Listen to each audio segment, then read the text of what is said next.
I'm Sandi Olek. I'm the director of the Maryland Office of Outdoor Recreation at Maryland DNR. Is Isabel. I'm one of the outdoor recreation specialists in the Office of Outdoor Recreation. I lead a lot of our access and equity programs. By starting from the start, can you say when DNR started developing disability-friendly activities for the outdoors specifically? To put my finger on that or a timeline to it, I've been with the department for 29 years. I've seen efforts all throughout that history. I will say there's become more awareness, more efforts put into that, and we're starting to see an evolution as we go through our capital project and planning process, as well as new requirements that come. And I think Isabel will speak to some of that, whether it's visual for the web or accessibility for things that, we hadn't known to consider prior to, but the physical access of getting people outside in nature has always been an ethic. And what we want to do more is make that information of what is available more friendly and accessible for people to access. As Sandi mentioned, some of the priorities of DNR, like updating the existing infrastructure. For example, at Morgan Run Natural Resource Management Area up in Carroll County, there used to be a fishing pier, which was great, but a few years ago it got redone, so now it's an ADA fishing pier. So taking a lot of the resources that we already have and increasing their accessibility, as well as the infrastructure itself. We're also excited to provide some new equipment. For example, the Great All-Terrain Wheelchair, which is now available at Tuckahoe State Park. And I think they'll come up a few times throughout this discussion. They have some great resources. And as Sandi mentioned, not only are we doing that on our state lands and our places where people can visit, but also like updating our website to align with the screen reader regulations. So comprehensively as an agency, that's definitely something that we're working towards. And in addition, we're really relying on collaboration with other groups and partners. For example, the Friends of Patapsco Valley State Park do such a great adaptive kayaking, adaptive mountain biking projects. We also, as a department, work with the Maryland School for the Blind, who are great partners, and then the Deep Creek Lions Club Blind Ski Program, which is absolutely fantastic. So just really grateful to be able to provide the resources for people to recreate accessibly, or to increase accessibility in recreation, and in accessing the outdoors, as well as working with partners so that they can take people out as well. One goal that we have is to always offer a variety of outdoor experiences, right, for everyone in Maryland. And whether it's access to water or access to the woods or trails. And there are people who are adventure seekers, and there's I think a perception that to be an outdoor enthusiast, you're doing something that's risky, dangerous, life-defying, or something. Right. But there's data out there that shows 90% of people are just users who just want to walk, or a very, very low level of I just want to get out and ride a bike or walk or do something, and it doesn't have to be super steep or highly technical. And so when we're looking at where are we putting trails, where are we putting experiences, we always want to say, are we distributing them geographically? Of course, where are there opportunities and where are the users? But, a variety of experiences to see different wildlife, different habitats, but also different levels of recreation.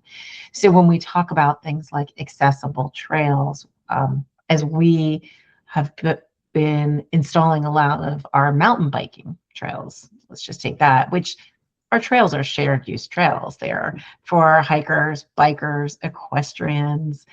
And when you have a variety of ranges of experiences on the trails, some might be a little shorter, longer, some might be flatter, less terrain or routes.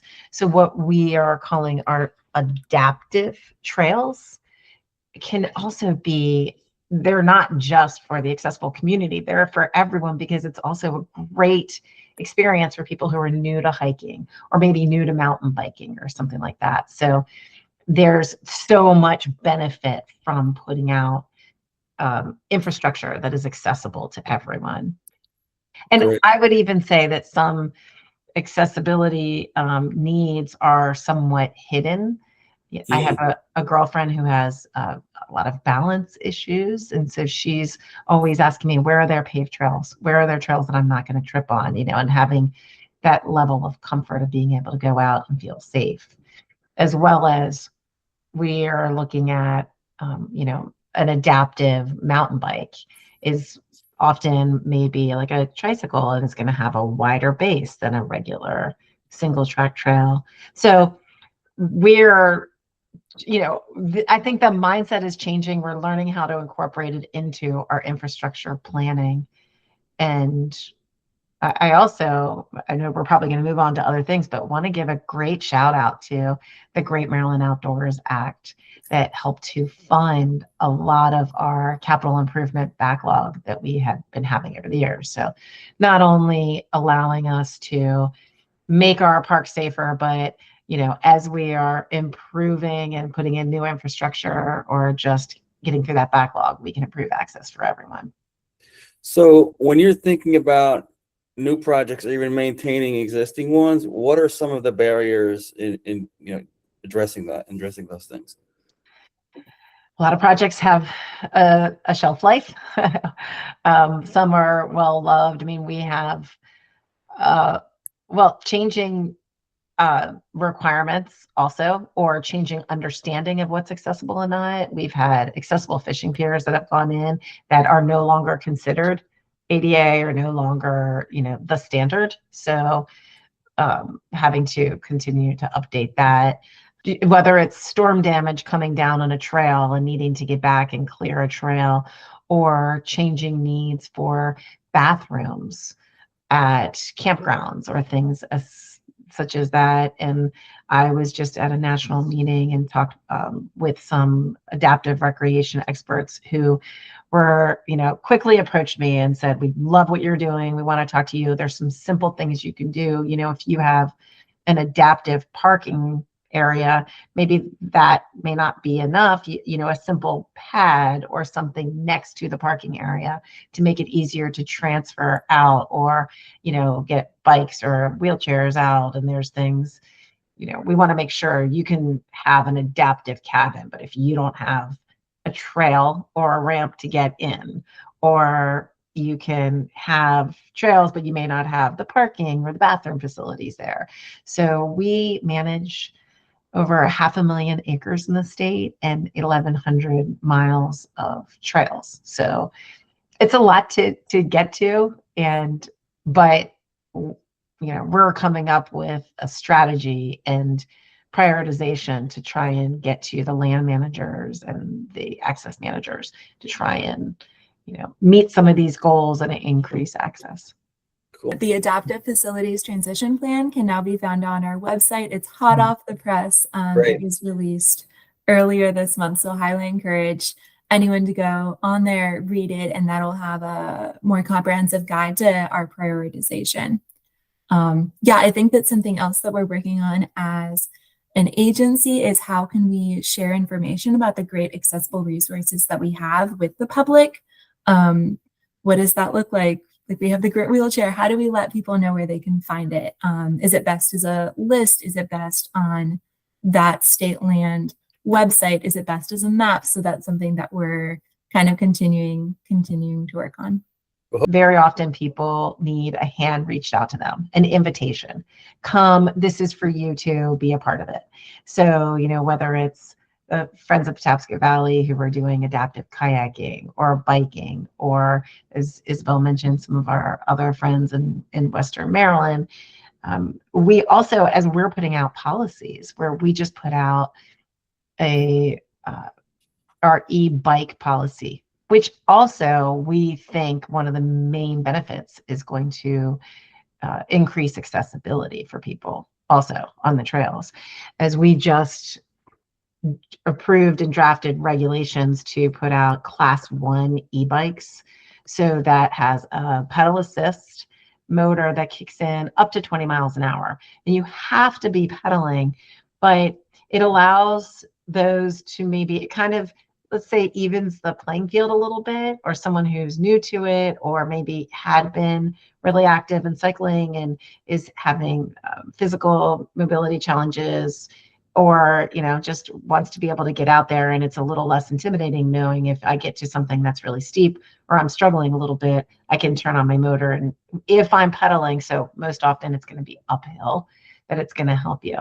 But during that process of putting out those public regs, we had people write in and saying, I'm hearing impaired and I want to know how we can work, or just even highlighting to us the challenges of, I don't hear bikes coming from behind me.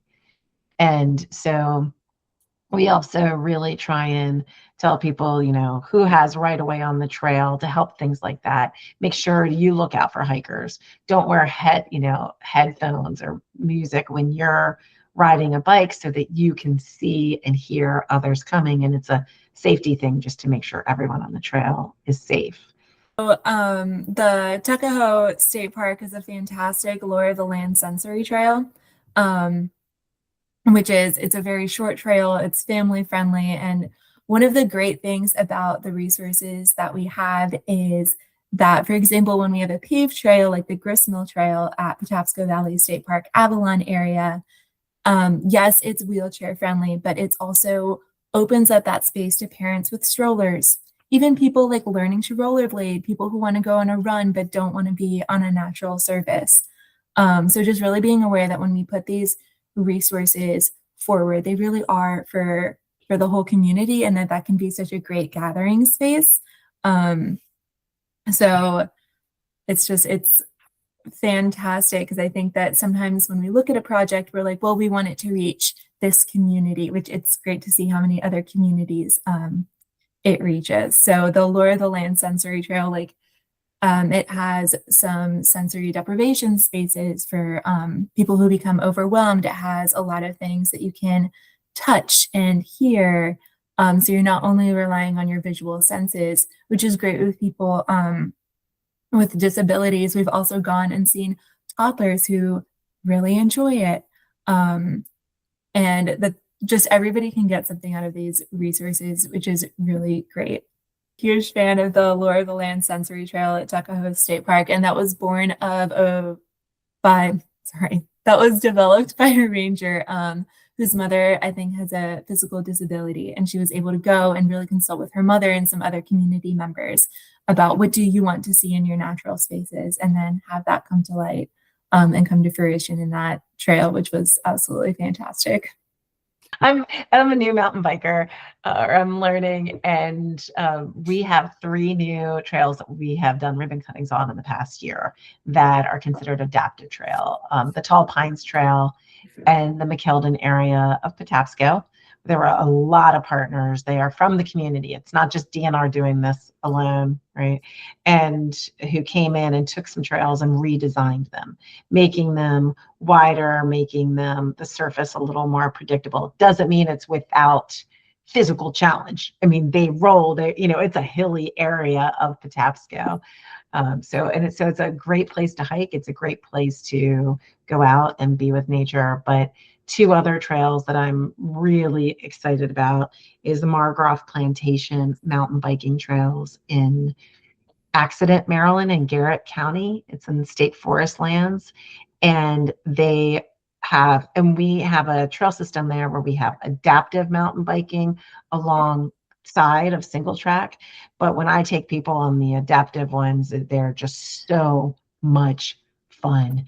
And there's a lot of roll, a lot of physical movement in the trail, up and down and side to side. But at the same time, it's a little more, it's wider, it's more predictable, and it's just a beautiful, beautiful ride.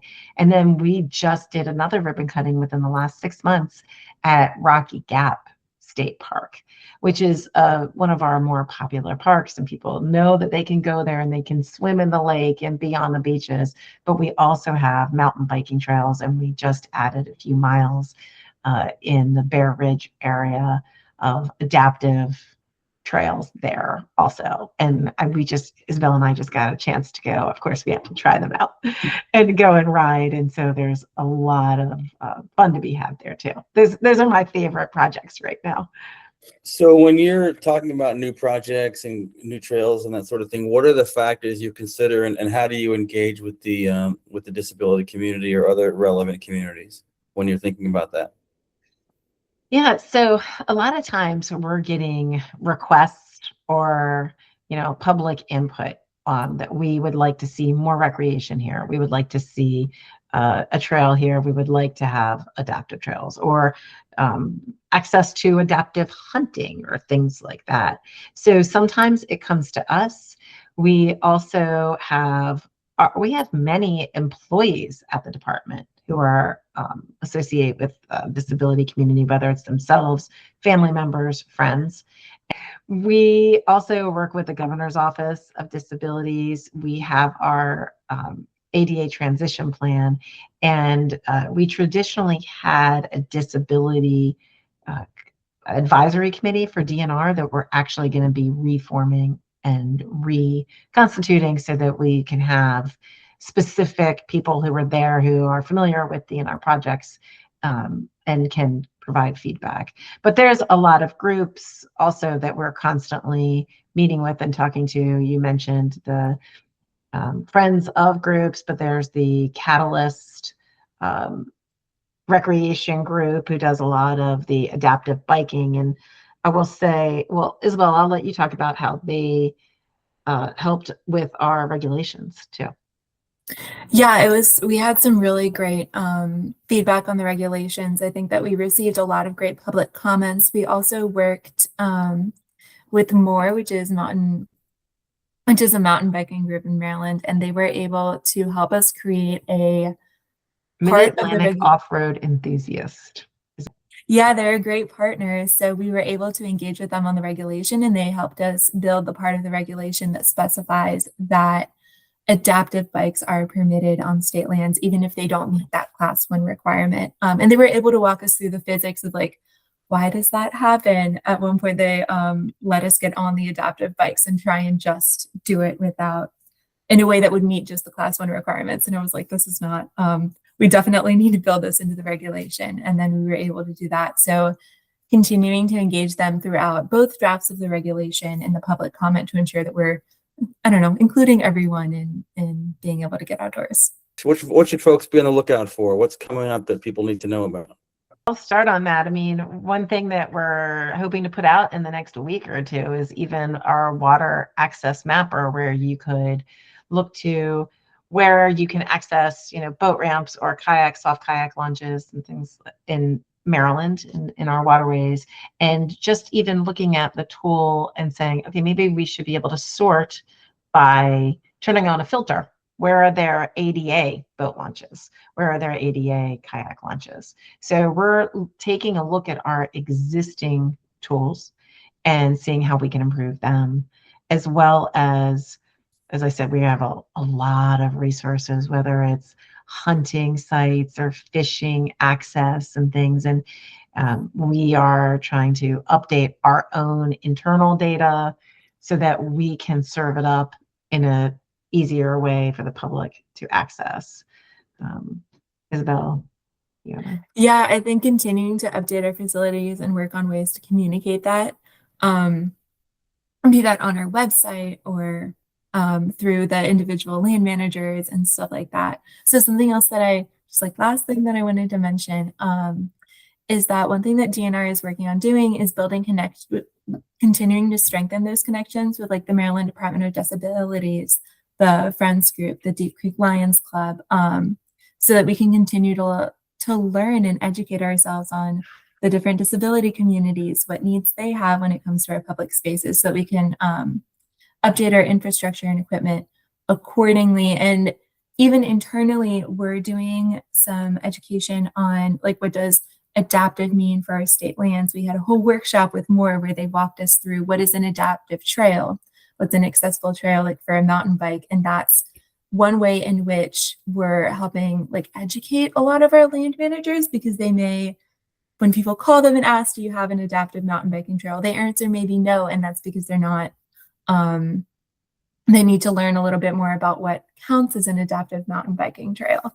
So kind of internally, we're also working on that education. So hopefully we can continue to provide them as updated information. Yeah, I think there's always a lot of confusion. People throw out the term ADA trail, and adaptive and ADA are very different. And you're still going to be on natural surface terrain that maybe isn't paved or doesn't have hand railings, things like that. So they're not going to be ADA. But as we are continuing to update our facilities, I think Isabel hit on something that's really important. We don't know everything. And so it is so important for us to work with the community, for us to continue to learn, and for us to do training and evaluation throughout the whole department.